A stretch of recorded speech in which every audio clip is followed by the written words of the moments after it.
Le livre, du grec biblios qui signifie écorce d'arbre, est un support de conservation et de transmission des informations et des connaissances aux générations présentes et futures. En dépit de son importance grandissime, en Guinée, le livre n'a pas la valeur noble qui lui est due de droit.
Bon, nous sommes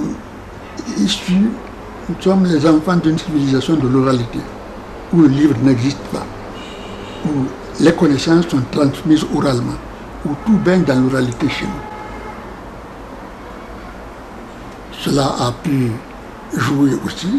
Il n'y a pas une attraction vers le livre à cause de cette situation. Pendant des années, sous Sékou Touré, c'est-à-dire 26 ans, la lecture n'était pas privilégiée du tout. Le livre était considéré comme venant de l'extérieur, difficilement intégrable en Guinée. On lisait soit les œuvres du président Sékou Touré, soit des auteurs léninistes, marxistes. Il n'y avait pas beaucoup de bibliothèques. Dans les écoles, il y en avait très très peu. Il était dangereux d'importer des livres qu'on lisait sous le manteau, sous le boubou ici. Donc on a perdu l'habitude de la lecture si on l'avait, et on ne l'a pas acquise si on était jeune sous Sékou Touré.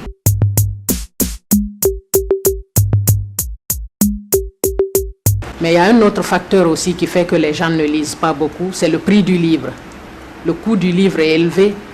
Quand vous mettez les gens face à un choix entre l'achat d'un livre et l'achat d'un sac de riz, le plus souvent les gens te disent qu'il faut que le quotidien soit assuré d'abord pour qu'on pense au livre.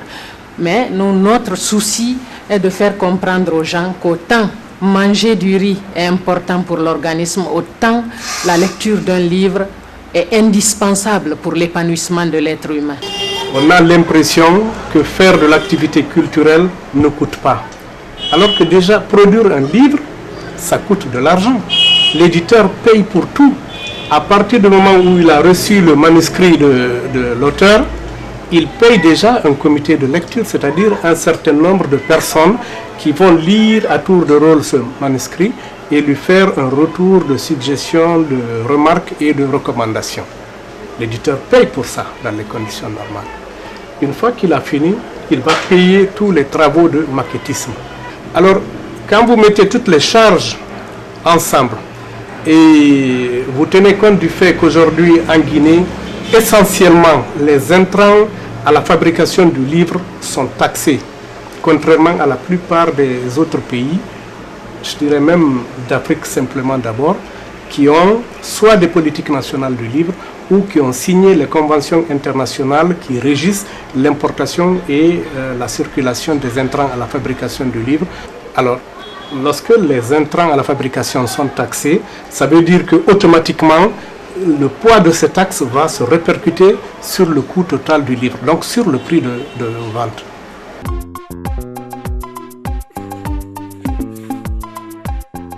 Je crois qu'il n'y a pas de désintérêt total. La lecture, c'est selon les secteurs, les milieux.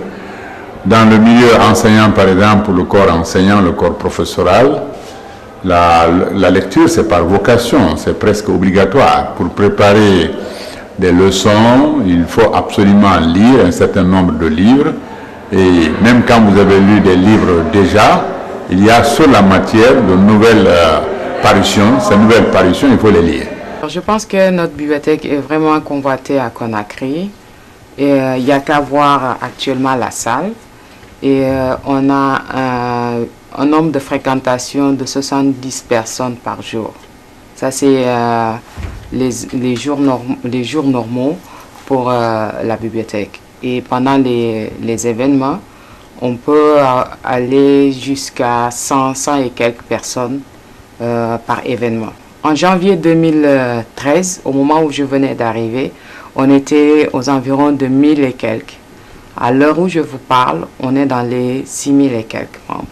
Les livres en français, puisqu'on est dans un pays francophone, et surtout le livre Obama, L'audace d'espérer, que vous pouvez voir dans nos rayons. Il y a un autre livre aussi de tout ce qui est Obama, est beaucoup utilisé.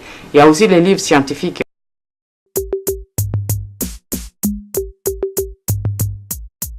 Il faut qu'il y ait dans chaque école une bibliothèque et que les livres soient accessibles aux élèves, à tous ceux qui veulent lire, c'est-à-dire les lecteurs. Et si le livre est accessible, ça pousse plus les gens à aller acheter les livres. Et il faut qu'il y ait des livres aussi concernant chaque personne, c'est-à-dire ma nature, ce que j'aime, le genre de livre que j'aime. Il faut que je trouve ça dans le marché, ça m'attire plus, donc ça va m'attirer à lire. Après ces quelques années d'existence, nous avons créé à Conakry les 72 heures du livre, qui est un espace de rencontre chaque année des auteurs, des professionnels du livre. Donc c'est actuellement le salon du livre de Conakry. 2000 visiteurs aujourd'hui, nous sommes à 50 000 visiteurs, donc ça prend de l'élan. Et notre vision d'ici quelques années, c'est de faire de Conakry la plateforme du livre en Afrique. Vous savez, Ouagadougou est la capitale africaine du cinéma, Abidjan aujourd'hui pour la musique, Bamako pour la photo, Niamey se place de plus en plus pour la mode. Conakry veut avoir le livre, Conakry veut avoir la capitale africaine du livre.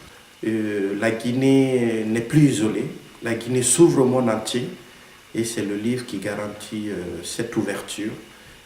Parce que nous sommes convaincus que le livre fait partie de l'avenir du continent et surtout de l'avenir de la Guinée.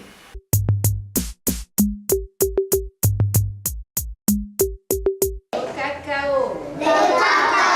Une cabine. Une cabane. Camarade. Une culotte. Camara va à l'école.